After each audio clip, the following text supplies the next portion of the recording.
Hello दोस्तों, आज हम करते हैं भाई जो जीके के कुछ क्वेश्चन करते हैं जो प्रीवियस एसएससी के प्रीवियस ईयर में आए हुए कुछ क्वेश्चन हैं। बहुत अच्छे से एक्सप्लेन करेंगे, हर ऑप्शन को हम एक्सप्लेन करना चाहेंगे। तो आओ देखते हैं, जिसमें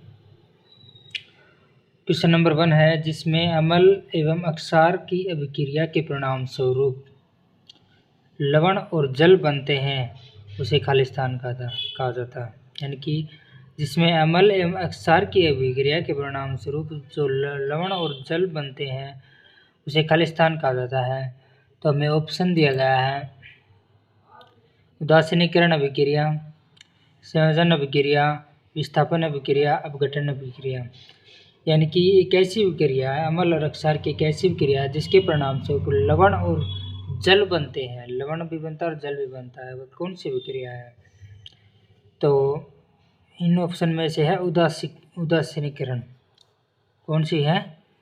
उदासीनीकरण। सही आंसर है उदासीनीकरण अभिक्रिया। देखिए, उदासीनीकरण अभिक्रिया क्या होती है? एक उदासीनीकरण अभिक्रिया एक रासायनिक अभिक्रिया है जिसमें अम्ल एवं अक्षार की अभिक्रिया के परिणाम स्वरूप लवण और जल बनते हैं। जिसमें क्या होता है? अम्ल और अक्षार की अभिक्रिया, जैसे कहा गया वो उदासीनीकरण अभिक्रिया है। उदासीनीकरण अभिक्रिया में क्या होता है कि H+ आयन, उदासीनीकरण अभिक्रिया में H+ आयन और OH- आयन दोनों मिलकर के क्या बनाते हैं? जल बनाते हैं भाई।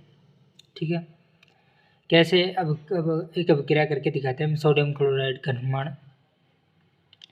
देखिए, जैसे HCl है, HCl + NaOH। ठीक है, तो इनसे क्या बन गया? NaCl प्लस में H2O। ये क्या? जल बाहर निकला है और ये होगा लवण। ठीक है, अच्छा भाई, उदासीनीकरण अभिक्रिया के अनुप्रयोग अनुमापन विधि, अपशिष्ट जल का उपचार और सूक्ष्म पदार्थ संश्लेषण। और उसके बाद आ जाओ संयोजन अभिक्रिया। संयोजन अभिक्रिया क्या होती है? संयोजन अभिक्रिया एक रासायनिक अभिक्रिया है जहाँ पदार्थ एक नया पदार्थ उत्पन्न करने के लिए संश्लेषित होते हैं। संयोजन अभिक्रिया में दो या दो से अधिक पदार्थ मिलकर के एक यौगिक बनाते हैं। कैसे? जैसे ये संयोजन अभिक्रिया की बात ले लो, A+B दोनों मिलकर के क्या बना रहे हैं? दोनों मिलकर के AB, यानी A+B दो अलग अलग क्या हैं? पदार्थ हैं, वो मिलकर के एक यौगिक बना रहे हैं। ये क्या होती है? संयोजन अभिक्रिया, यानी संयोज जुड़ना। ठीक है, विस्थापन अभिक्रिया। अब आ जाओ विस्थापन अभिक्रिया के। विस्थापन अभिक्रिया वह है जिसमें परमाणु या परमाणुओं का एक समूह एक अणु से दूसरे अणु द्वारा विस्थापित होता है। कैसे? जैसे कि ये ले लिया हमने A+B-C, यानी कि एक पदार्थ दूसरे पदार्थ को विस्थापित कर देता है इसमें। ठीक है, तो यहाँ पे C इधर आ गया और B उधर चला गया, विस्थापित हो गया। यानी कि एक पदार्थ दूसरे पदार्थ को विस्थापित कर देता है, विस्थापन अभिक्रिया कहलाती है। परमाणु या परमाणु का एक समूह एक अणु से दूसरे अणु द्वारा विस्थापित होता है वो। ठीक है, विस्थापन अभिक्रिया भी दो प्रकार की होती है, एक एकल विस्थापन अभिक्रिया और एक द्वितीय विस्थापन अभिक्रिया। ठीक है, अब आता अपघटन। अपघटन एक अभिक्रिया है, ये अभिक्रिया नहीं लेकिन अभिक्रिया के रूप में परिभाषित किया जा सकता है अपघटन को, जिसमें एक अभिकारक दो या दो से अधिक उत्पादों में टूट जाता। कैसे?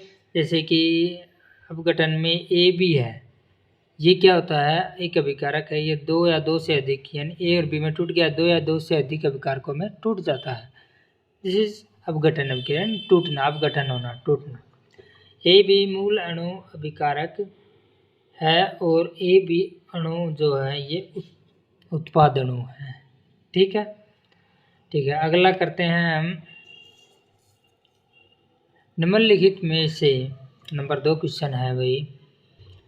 अच्छा भाई अगला करते हैं हम, निम्नलिखित में से कौन पहला मौर्य शासक था जिसने शिलालेखों के माध्यम से लोगों तक अपना संदेश फैलाने का प्रयास किया? ज़्यादातर लोगों ये क्वेश्चन आता ही होगा।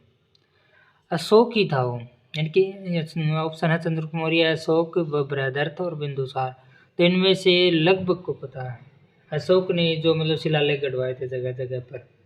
ठीक है, तो निम्नलिखित में से कौन पहला मौर्य शासक था जिसने शिलालेखों के माध्यम से अपना संदेश लोगों तक फैलाने का प्रयास किया था?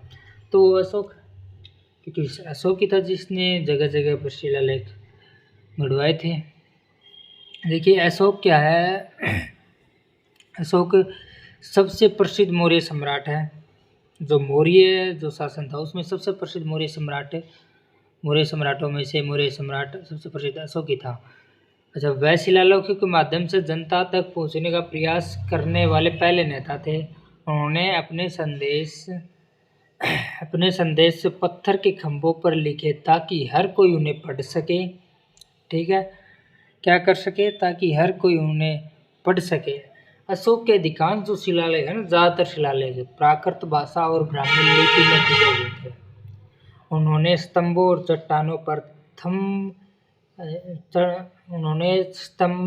चट्टानों पर धम्म के मूल सिद्धांतों को अंकित किया।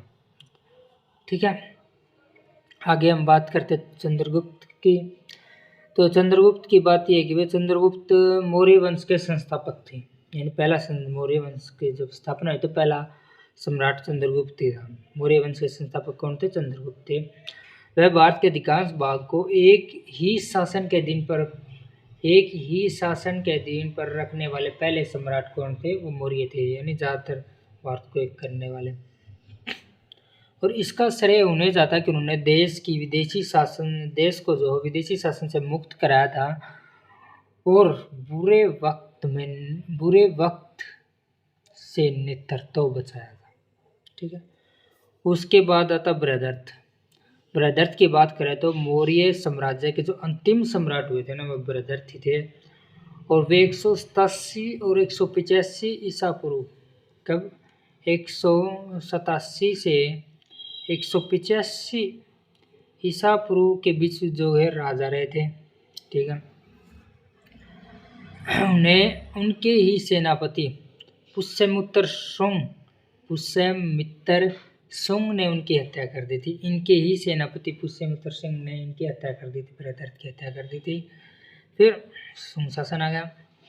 आगे बिंदुसार की बात करें तो चंद्रगुप्त मौर्य और दुर्दरा बिंदुसार के माता पिता थे। इसकी माता थी दुर्दरा, और दुर्दरा ये थी कि दुर्दरा, इसकी माता थी दुर्दरा बिंदुसार। अब वे मौर्य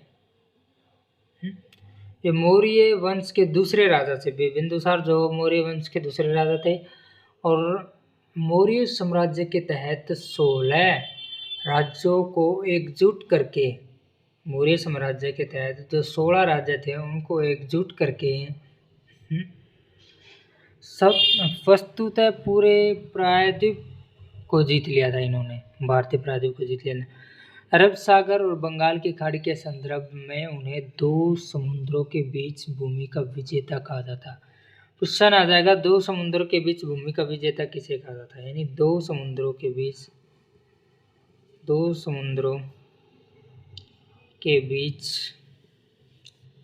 भूमि का विजेता किसे कहा जाता था? वो बिंदुसार को कहा जाता है। ठीक है, बिंदुसार को कहा जाता है। अगला क्वेश्चन है, पुस्तक the immortals of Meluha Khalistan द्वारा लिखी गई है। ठीक है, पुस्तक the immortals of Meluha Khalistan द्वारा लिखी गई है। तो वही किसने लिखी है? ऑप्शन है हमारे पास अमीश त्रिपाठी, सलमान रुश्दी और रस्किन बॉन्ड और अरविंद डे। तो पुस्तक द इमोर्ट ऑफ मेलुहा किसके द्वारा लिखी? तो इसका सही आंसर होगा अमीश त्रिपाठी। इसका सही आंसर क्या होगा? अमीश त्रिपाठी। अमीश त्रिपाठी ने लिखी है। तो अमीश त्रिपाठी के बारे में बात करें तो अमीश त्रिपाठी की पहली पुस्तक है ये द इमोर्ट ऑफ मेलुहा, और पुस्तक जो है फरवरी 2010 में प्रकाशित हुई थी। श्रृंखला की जो दूसरी पुस्तक है ना, दूसरी पुस्तक इसी श्रृंखला की, द इमोर्टल ऑफ मेलुहा की श्रृंखला की जो दूसरी पुस्तक है द सीक्रेट ऑफ द नगास, दूसरी पुस्तक कौन सी है? द क्वेश्चन आ अभी ये पुस्तक और द सीक्रेट ऑफ द नगास।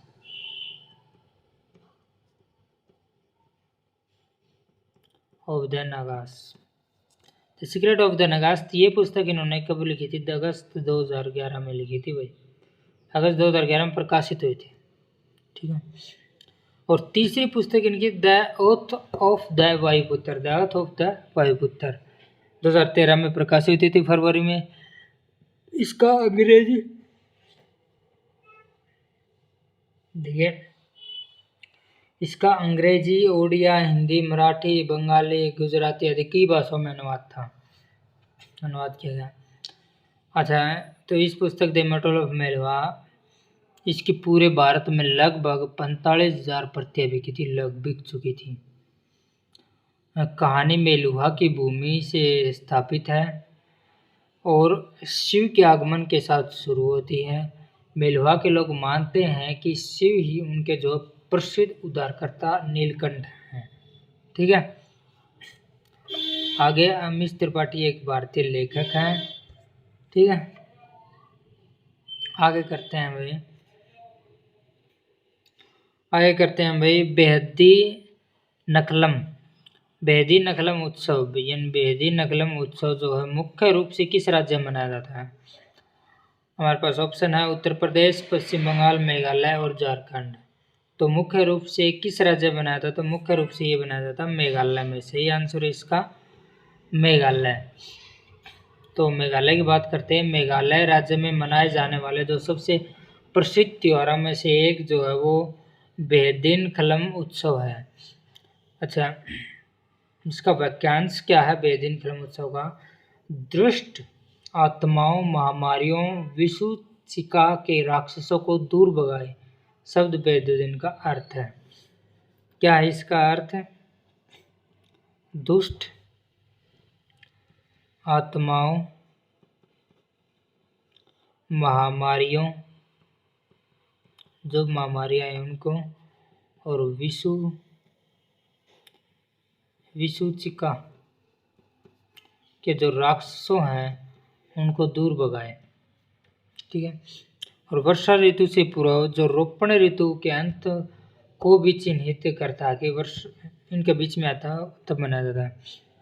अच्छा, यह फसल उत्सव देवता को प्रसन्न करने और भरपूर फसल सुनिश्चित करने के लिए भी मनाया जाता है। यह लगातार 4 दिनों तक चलता है। ये लगातार कितने दिन तक चलता है? 4 दिनों तक चलता है। ठीक है। अब आगे बात करते हैं उत्तर प्रदेश की। तो राज्य की अनूठी पहचान में योगदान देने वाले मेले और उत्सव उत्तर प्रदेश के भी कुछ हम आपको बता देते हैं। जैसे कि सरदना ईसाई मेला मेरठ में लगता है, कैलाश मेला आगरा में लगता है, गंगा महोत्सव वाराणसी में लगता है, जन्माष्टमी मेला मथुरा में लगता है, परिक्रमा मेला अयोध्या में लगता है। अब आगे बात करते हैं पश्चिम बंगाल की। तो पश्चिम बंगाल राज्य की अनूठी पहचान में योगदान करने वाले मेले और समारोह हैं। तो दुर्गा पूजा पश्चिम बंगाल में, जमाई षष्ठी पश्चिम बंगाल में, चरक पूजा पश्चिम बंगाल में, पौष संक्रांति पश्चिम बंगाल में, और पोइला बैसाख भी पश्चिम बंगाल में मनाया जाता है। आगे कौन सा बच गया? झारखंड। तो झारखंड की बात करें तो कुंडा मेला है, चतरा मेला है, लावलोंग मेला है, संग्रो मेला है और तुतिलावा मेला भी झारखंड में लगता है। ठीक है। जब अगला क्वेश्चन करते हैं, भारत को अपना केंद्रीय बैंक खालिस्तान में मिला था, यानी खालिस्तान सन में मिला था। कौन से सन में मिला था? तो भारत को अपना केंद्रीय जो बैंक है वो 1937 में मिला था, 35 में मिला था, 40 में मिला था, 42 में मिला था। कब मिला था? तो भारत को केंद्रीय बैंक है वो 1935 में मिला था। कब मिला था भारत को अपना केंद्रीय बैंक? 1935 में मिला था। देखिए इसके बारे में कुछ बता देते हैं हम आपको। भारत के केंद्रीय बैंक को भारतीय रिजर्व के रूप में जाना जाता है। रिजर्व आरबीआई नहीं है उसे, केंद्रीय बैंक को 1935 में आरबीआई को एक निजी कंपनी के रूप में स्थापित किया गया था। 1935 में, ध्यान रखना। लेकिन 1949 में यह एक राष्ट्रीय संस्था बन गया। 1949 में यह क्या बन गई? राष्ट्रीय संस्था। 1935 में क्या थी? एक निजी कंपनी थी। 1949 में क्या गई? एक राष्ट्रीय संस्थान बन गया है, ठीक है। और एक केंद्रीय निदेशक मंडल जो संघीय सरकार द्वारा चुना जाता है, रिजर्व बैंक की देखरेख में करता है। यानी कि भारतीय रुपया जो है वो केंद्रीय बैंक के नियंत्रण में जारी और आपूर्ति किया जाता है। यह राष्ट्रीय सरकार के वित्त का भी प्रबंधन करता है। केंद्रीय बैंक बैंकरों, यानी बैंकों का बैंक भी कह सकते हैं हम इसे, ठीक है। बैंक के रूप में, बैंकों के बैंक के रूप में अपनी क्षमता में बैंकिंग उद्योग की देखरेख यही करता है, ठीक है।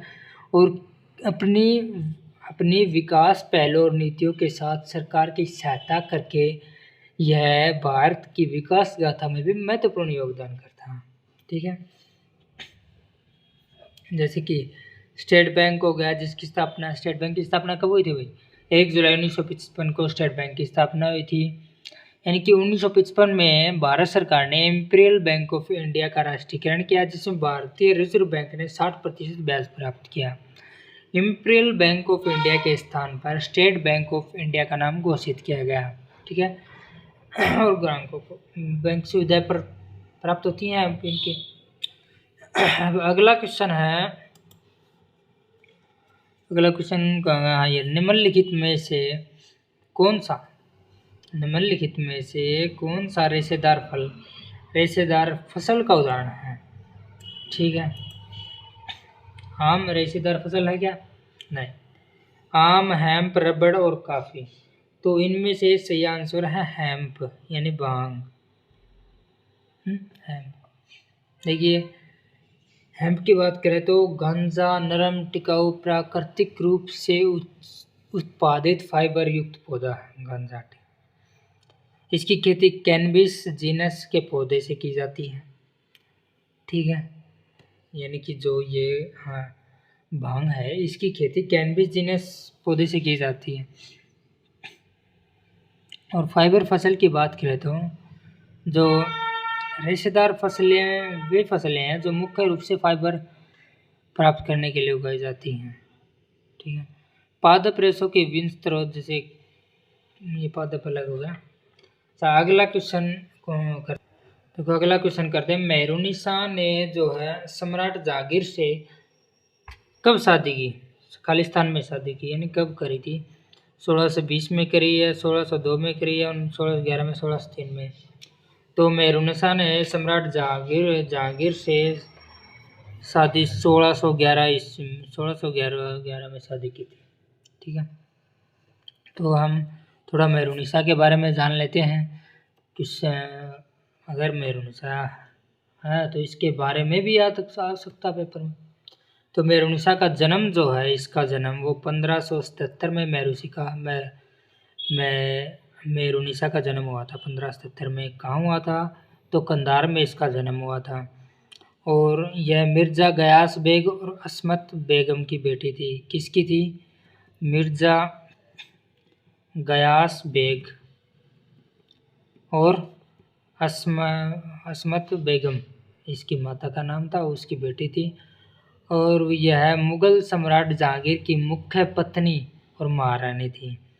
मेहरुनिसा जो है मुग़ल सम्राट जो जहांगीर था उसकी मुख्य पत्नी महारानी थी। कई की पत्नी होती थी ना, तो ये मुख्य पत्नी वो थी। और जहांगीर की 20वीं और अंतिम पत्नी मेहरुन्निसा क्वेश्चन आता है, मेहरुन्निसा इसकी जहांगीर की कौन सी पत्नी थी? तो एक तो ये 20वीं पत्नी थी मेहरुन्निसा की, और 20वीं और अंतिम पत्नी थी मेहरुन्निसा। और मेहरुन्निसा की बादशाह जहांगीर से शादी होने के बाद 1611 में उसे नूरजहां की उपाधि मिली। 1611 में इसकी शादी हो गई जहांगीर से, उसके बाद इसे किसकी उपाधि मिली? मेहरुन्निसा को नूरजहां की उपाधि मिली। क्वेश्चन आ जाएगा, नूरजहां की उपाधि किसे मिली? 20वीं पत्नी मेहरुन्निसा को मिली। जहांगीर की 20वीं पत्नी मेहरुन्निसा को 1611 में नूरजहां की उपाधि मिली। एक और क्वेश्चन बन गया।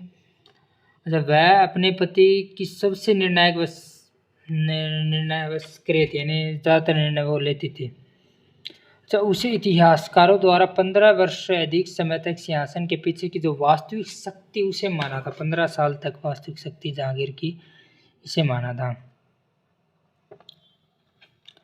जहांगीर के बारे में बात करो तो नूर उद दीन मोहम्मद सलीम को उसके शाही नाम जहांगीर से जाना जाता था। क्वेश्चन आ जाएगा भाई, जहांगीर को किस नाम से जाना जाता था? तो जहांगीर को जो है नूर उद दीन मोहम्मद सलीम के नाम से जाना जाता था। ठीक है, उसने 1605 से लेकर के और 1627 तक शासन किया। 1627 में मृत्यु तक शासन किया, यानी बाद में मृत्यु हो गई थी जहांगीर की। राजकुमार सलीम अकबर और उसकी पसंदीदा रानी जो मरियम उज जमानी का तीसरा बेटा था। ठीक है, जहांगीर कला और स्थापत्य कला में प्रभावित था, से प्रभावित था। सलीम नूर उद दीन मोहम्मद जहांगीर बादशाह का गाजी की उपाधि के साथ गद्दी पर बैठा था। ठीक है, अब अगला क्वेश्चन है, श्याम नाम का कोई लड़का, ठीक है, श्याम नाम का कोई लड़का है और उसे बेरी रोग हो जाता है। वो किससे? बेरी से पीड़ित है। ऐसा इसलिए है क्योंकि उसके शरीर में खालिस्तान की कमी हो गई। तो विटामिन ए की कमी, के की कमी, बी की कमी या सी की कमी। तो बेरी आ जाए ना तो सीधा बी कर देना। बी से बेरी नामक रोग हो जाता है। ठीक है, बी से बेरी नामक रोग हो जाता है। बेरी क्या है? एक विकार है जो तब हो सकता है जब किसी व्यक्ति में थायमिन या विटामिन B1 की कमी हो। ये इस पोषक तत्वों की गंभीर कमी से तंत्रिका तंत्र और हृदय को स्थायी नुकसान हो सकता है। बेरी के दो मुख्य रूप हैं, एक गीली बेरी होती है और एक सूखी बेरी होती है। गीली बेरी में क्या होता है कि हृदय प्रणाली प्रभावित होती है, और सूखी बेरी में क्या होता है कि जो तंत्रिका तंत्र को वो प्रभावित करती है। क्वेश्चन आ सकता है सूखी बेरी और गीली बेरी, अब तक आया नहीं। अच्छा, बेरी के लक्षण क्या होते हैं कि चलने में कठिनाई होती है, हाथ और पैरों में सूनता व झुंझुनियाँ आ जाती है, मांसपेशियों में कमजोरी और लकवा आ जाता है, भ्रम हो जाता है, लोगों में बोलने की कठिनाई होती है और उल्टी आने लगती हैं बेरी में। ठीक है, विटामिन ए एक महत्वपूर्ण विटामिन है जो हमारी दृष्टि के लिए एक महत्वपूर्ण भूमिका निभाता, विटामिन ए। और रतौंधी विटामिन ए की कमी के प्राथमिक लक्षणों में से एक है। ठीक है, विटामिन ए की कमी से रतौंधी नामक रोग भी हो जाता है, और यह कुछ पिगमेंट के उत्पादन में मदद करता है जो रेटिना को समुचित कार्य के लिए महत्वपूर्ण है, यानी हमारा आँखों के लिए। और अब बात करते हैं के की। तो के दो मुख्य प्रकार हैं, एक K1 और एक K2। K1 को हम नाम फाइलोकिनोन, और K2 जो है वो होता है मैनकिनोन। K1 और K2 दो हैं के।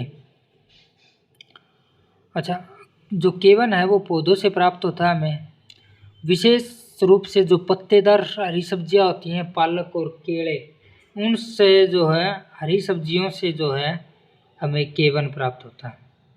ठीक है, और केटू जो स्वाभाविक रूप से आंतों के मार्ग में बनता है, केटू के समान, केटू भी आंतों के मार्ग में ये K1 के समान ही कार्य करता है, कोई खास बात को। और विटामिन की जमावट में एक महत्वपूर्ण भूमिका निभाता है, इसे रक्त के थक्के के रूप में जाना जाता है। यानी जो रक्त का थक्का होता है, किसी को मतलब बहने लग जाए तो वो रुकता ही नहीं, तो इसका रक्त का थक्का नहीं बनता। ये रक्त का थक्का जमने के विटामिन के की महत्वपूर्ण भूमिका है। और क्लोटिन एक ऐसी प्रक्रिया जो शरीर के अंदर बाहर अत्यधिक रक्तस्राव को रोकने में मदद करता है, ठीक है, के क्लोटिन। और विटामिन सी रह गया। विटामिन सी की बात करें तो जो हमारी हड्डी, त्वचा, संयोजी ऊतक के निर्माण में, विकास में और मरम्मत में विटामिन सी अहम भूमिका निभाव है। और विटामिन सी की बात करें तो दांतों और मसूड़ों को स्वस्थ रखने में मदद करता है। विटामिन सी किन किन में पाया जाता है, तो खट्टे फल जो होते हैं उनमें पाया जाता है, और टमाटर में पाया जाता है, आलू में पाया जाता है, ब्रोकली में पाया जाता है विटामिन सी। और यह जलने और घाव को ठीक करने में मदद करता है, ठीक है, रक्त वायु लगाने के लिए आवश्यक है विटामिन सी। अगला क्वेश्चन है, उस्ताद जाकिर हुसैन निम्नलिखित में से किस वाद्य यंत्र से संबंधित है?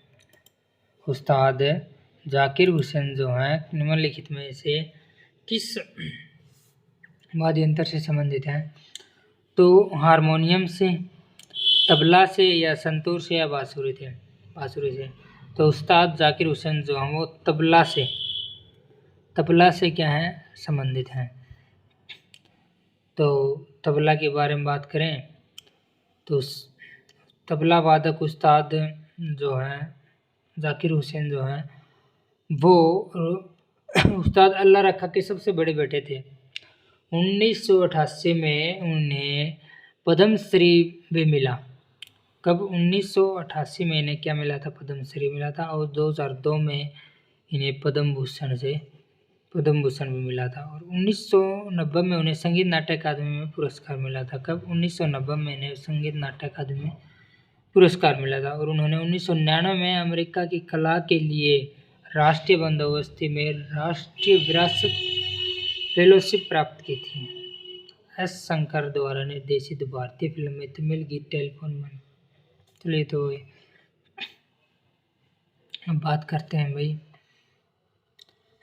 अगला क्वेश्चन, बांसुरी वादक भारतीय शास्त्रीय बांसुरी वादक संगीत में जो हरिप्रसाद चौरसिया हैं वो बांसुरी बजाते हैं। भाई बांसुरी की बात करें तो अब आगे 2011 की जनगणना के अनुसार भारत के निम्नलिखित में से किस राज्य में लिंगानुपात सबसे ज़्यादा था? ये तो आप बता ही सकते हो, हैं? आंध्र प्रदेश में था, केरल में था, तमिलनाडु में था, मणिपुर में था। लगभग कोई क्वेश्चन आता हुआ कि केरल में था सबसे ज़्यादा लिंगानुपात, 1084 लिंगानुपात जो वो केरल में था। ठीक है, अगला क्वेश्चन है क्वेश्चन नंबर 11। क्वेश्चन नंबर 11 में उत्तर प्रदेश में जमींदारी व्यवस्था को किस स्वतंत्रता सेनानी ने समाप्त किया था? यानी कि उत्तर प्रदेश में जो जमींदारी व्यवस्था थी उसको किस स्वतंत्रता सेनानी ने समाप्त किया था? और 1955 में बाद में गृह मंत्री के रूप में मनोनीत किया गया था। वो लाला हरदयाल थे, या गोविंद बल्लभ पंत थे, या गोपाल कृष्ण गोखले थे, या ज्योतिबा फुले थे? तो गोविंद बल्लभ पंत सही आंसर है, गोविंद बल्लभ पंत। ठीक है, गोविंद बल्लभ पंत की बात करें तो एक भारतीय स्वतंत्रता सेनानी थे, उत्तर प्रदेश के पहले मुख्यमंत्री रहे हैं। ध्यान रखना है, उत्तर प्रदेश क्वेश्चन आ जाएगा। उत्तर प्रदेश के पहले मुख्यमंत्री कौन है भाई? फर्स्ट मुख्यमंत्री, तो उत्तर प्रदेश के पहले मुख्यमंत्री रहे हैं गोविंद बल्लभ पंत। ठीक है, वह उत्तर प्रदेश के अग्रणी राजनीतिक नेताओं में से एक थे। पंत भारत की स्वतंत्रता के आंदोलन में एक प्रमुख व्यक्ति थे और बाद में भारत सरकार के महत्वपूर्ण व्यक्ति थे। उन्होंने 1955 से 1961 तक केंद्रीय गृह मंत्री के रूप में कार्य किया था। 1955 से लेकर के 1961 तक केंद्रीय गृह मंत्री के रूप में कार्य किया था। और 26 जनवरी 1957 को भारत का सर्वोच्च नागरिक सम्मान भारत रत्न जो है वो इनको दिया गया था। कब? 26 जनवरी 1957 को इनको मिला था। ठीक है, बात है आगे करते हैं भाई क्वेश्चन नंबर 12 का। जनसंख्या की वृद्धि दर से क्या तात्पर्य है? ठीक है, तो जनसंख्या की वृद्धि दर से तात्पर्य है, इसका आंसर है 3 भाई, जन्म दर और मृत्यु दर का अंतर। कितने जन्मते हैं और कितने मरते हैं उसका अंतर। देखिए, जनसंख्या वृद्धि दर एक विशिष्ट अवधि में व्यक्ति की संख्या में परिवर्तन है। इसे जन्म दर या मृत्यु दर के बीच के अंतर के रूप में परिभाषित किया जा सकता है। ठीक है, यदि जन्म दर मृत्यु दर से अधिक है, जन्म दर तो जनसंख्या वृद्धि होगी, जनसंख्या वृद्धि दर की व्याख्या किसी भी समय अवधि से की जा सकती है। उदाहरण के लिए वार्षिक जनसंख्या वृद्धि का तात्पर्य एक वर्ष में जनसंख्या वृद्धि से द्विवार्षिक वर्ष में 2 बार वृद्धि को मापना। विश्व की बात करें तो 1800 में 1 बिलियन से बढ़कर 7.9 बिलियन हो गई थी। चलो उससे हमें क्या लेना। अगला है भारत की जलवायु को निम्नलिखित में किस प्रकार वर्णित किया गया? भारत की जलवायु को निम्नलिखित में किस प्रकार वर्णित किया गया? ऑप्शन है भूमध्य सागरीय जलवायु, शीतोष्ण जलवायु, मानसून जलवायु या ध्रुवीय जलवायु। तो सही आंसर है इसका मानसून जलवायु। भारत की जलवायु कैसी होगी? मानसून जलवायु के रूप में भारत की जलवायु को वर्णित किया गया है। भारत की जलवायु को मानसून जलवायु के रूप में वर्णित किया गया। इस प्रकार की जलवायु दक्षिण और दक्षिण पूर्व एशिया जो है, दक्षिण की साइड में वहाँ पर पाई जाती है। हालांकि देश में ही जलवायु परिस्थिति में विभिन्नताएं हैं। हमारे देश में बहुत सारी अलग अलग जलवायु परिवर्तन की विभिन्नताएं हैं। भारत के तटीय क्षेत्र में दिन और रात में तापमान में सबसे कम अंतर होता है। कर्क रेखा पश्चिम में कच्छ के रण के मध्य से पूर्व में मिजोरम तक जाती है। इसलिए भारत की जलवायु में उष्णकटिबंधीय व उपोष्ण जलवायु दोनों की विशेषताएं हैं। अब बात करें भूमध्य सागर की, तो भूमध्य सागर जलवायु गर्म शुष्क ग्रीष्मकाल व ठंडी गीली सर्दियों की विशेषता हो सकती है। शीतोष्ण की बात करें तो कर्क रेखा मकर रेखा के बीच जो समशीतोष्ण क्षेत्र पाए जाते हैं। ठीक है, इसे आमतौर पर 4 अलग अलग मौसम होते हैं। इसमें बसंत, ग्रीष्म, शरद ऋतु और शीत ऋतु, ये था शीतोष्ण।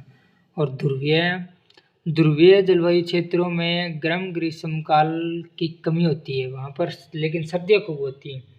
वहाँ पर गर्मियाँ बहुत कम होती हैं ध्रुवीय में। ध्रुवीय जलवायु में हर महीने औसत 10 डिग्री सेल्सियस, हर महीने के दौरान औसत 10 डिग्री सेल्सियस यानी 50 डिग्री फ़ारेनहाइट से कम होती है। और ध्रुवीय जलवायु वाले क्षेत्र भूमि के 20% अधिक क्षेत्र को कवर करते हैं। ठीक है, अच्छा अब अगला क्वेश्चन करते हैं। 1590 में मथुरा के पास वृंदावन के गोविंद देव का निर्माण खालिस्तान बलुआ पत्थर से किया गया था।